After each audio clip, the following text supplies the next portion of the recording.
right, so midweek it is, and you're welcome to Let's Talk Showbiz here on JoyNews on Multi TV. And it looks like the days are gradually really running fast, like January is about to end. And we have done so much for ourselves, but it's okay to always bring you the latest in your world of entertainment, and that's what I'm here for. So I'm sure you've heard pretty much about the fact that Ghana has signed a 5-year deal with Afro Nation organizers. I'll be bringing you details on that because my colleague Mapito caught up with Rudy Kwachi, who is part of the organizers.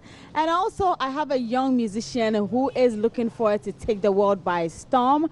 Well, just watch out for him as well. And Meghan Markle and Harry are also in the news as usual. We'll get to hear more on that as well. My name is Doreen Avio. Don't go away. If you just tuned in, this is Let's Talk Showbiz, and my name is Doreen. We're starting with Afro Nation. So last year, should I say December, was a great one in Ghana because Afro Nation was the talk of town. Lots of people were in Ghana. People talked about it. Artists, people from all walks of life, and it was a 4-day event. And I must admit, even after that, everyone was still talking about it. But guess what? It didn't only end in December, but now the government has actually signed a 5-year deal with Ghana to actually host the event for the next 5 years. And it's looking good already. So, you know, it wasn't just about the talking and the signing, but Rudy Kwachi is the CEO of Rave Media, and he's been talking to my colleague Maps, giving us more details about the signing, the deal, and what to look out for. So let's check it out.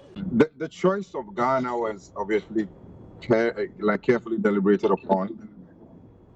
We chose Ghana to be the hub because of, obviously, you know, the timing was right, the conditions were right for what we wanted to achieve, and we found a pristine beach that could house the whole thing because the whole Afro Nation brand actually happens on beaches. Wherever it is, Puerto Rico, Portugal, and wherever we go, we find beaches, and that's where we do. So once we found that space, we thought that it was great to situate it here. I mean, there are other pristine beaches in other African countries, but obviously, you know my biases. Ghana would be the place to come. All right, you talk about timing. Some people say it was hugely successful due to the Year of Return initiative. How do we hope to tap into the Beyond the Return initiative? I think one of the biggest things about Year of Return, and is reverberating everywhere I've been on the continent, is the fact that it opened us up as a tourism destination. It cemented our legend as a place to come for, you know, exciting urban lifestyle, cultural exposition, and immersion. And for that reason alone, it made sense for us to actually plant ourselves here. And for Beyond the Return, I guess this is the start of Beyond the Return because it was never an intention to be a hit and go. No, it was to stay, and we just are happy for the government and the president and the tourism ministry and the Ghana Tourism Authority have recognized the impact of what we did and the fact that they're willing to partner us deeper. Because, you know, the first one was a private initiative. Right now, it becomes a PPP, a private-public initiative to drive people to discover even more of Ghana. All right, now benefits to the country, benefits we can point to, short-term and long-term. Okay, so let's start with even what went on in December. What you saw was a 99% Ghana production.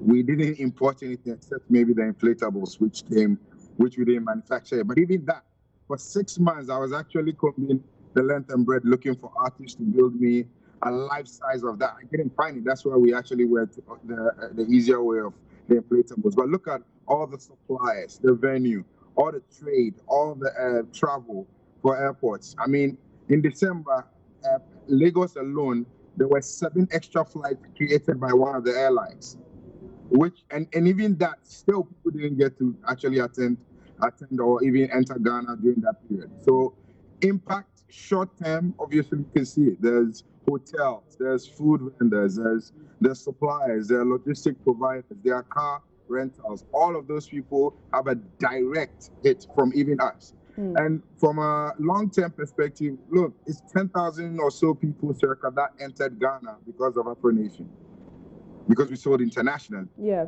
What if we could double that to 20,000 people? What if the Australians come in? What if we sold tickets as far as Madagascar?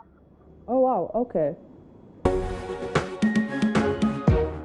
All right, so day in, day out, we keep getting great and upcoming talents. And for me, it's always a pleasure to, unveil them, put them out to the world and let the world know more about them. And one of such people I have to do on my Spotlight segment is Mr. J. He's an amazing artist. He's going to be telling us more about his music, what he has for the music industry.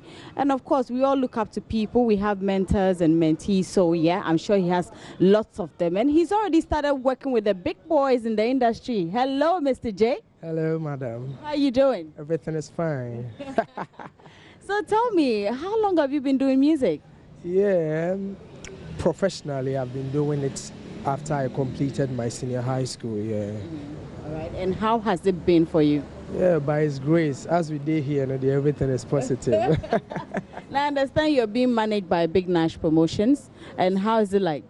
Everything is nice. He has given me a lot of opportunities. He has made me record with some artists in there, and it's a big thanks and pleasure working with him. Yeah. The music industry itself is no joke. Sure. It's either you make it or you get depressed and leave. And I know for you as an upcoming artist, it's not easy for you. But I'm asking, so far, looking back and seeing what is happening, what do you make of the industry? Basically, I'm into highlight music and an Afro-pop recording artist as well. I produce beats by myself, so I've studied the game. It's not easy. It's a tough game because you can just realize that the world is huge. Ghana is large for you to make it in there. But with the product I have, the team I work with, I think we can give Ghana and the world something extraordinary, yeah. Now, I know there are a lot of people you look up to in the industry. Who are some of the people you like to work with? Honestly, Samini is one big art I dreamt of way back when I was at school. So when I met Big Nash, I was like, Dada, you go fit do everything, but Samini dear. If we know feature him for a song, my dream, in Yamem. So Samini is part, Stoneboy is part, Shatawale is part, so Sako there, and I wish to work with those artists. But fortunately for me, now I'm able to record with Samini. That is my latest song I've just released in the market. So we are working on the promotions and it's giving us positive outcomes anyway. Yeah. Do you have a video to it yet? Yeah, honestly, tomorrow we'll be shooting the video. So approximately like next week it will be ready and people will get of it. Yeah, they will get it.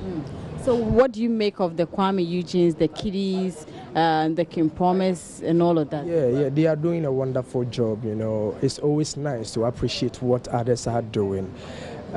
People started it, others will come and people will follow it. So if I don't appreciate what they are doing now, nobody will appreciate me tomorrow. So I give them thumbs up. They should work hard, extra and extra harder to get to the peaks and raise the flag of Ghana higher too.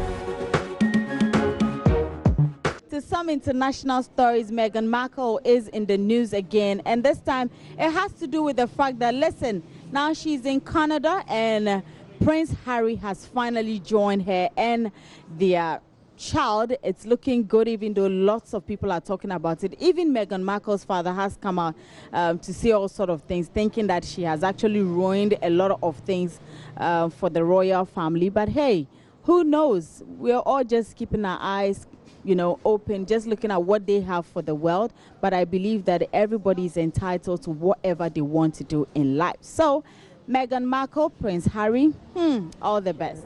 Okay, so it's a wrap midweek. It is. My name is Doreen Avio. You can follow me on Twitter and Facebook at Doreen Avio, and on Instagram is Doreen_Avio. You can also log on to myjoyonline.com, the entertainment page, for more of our stories.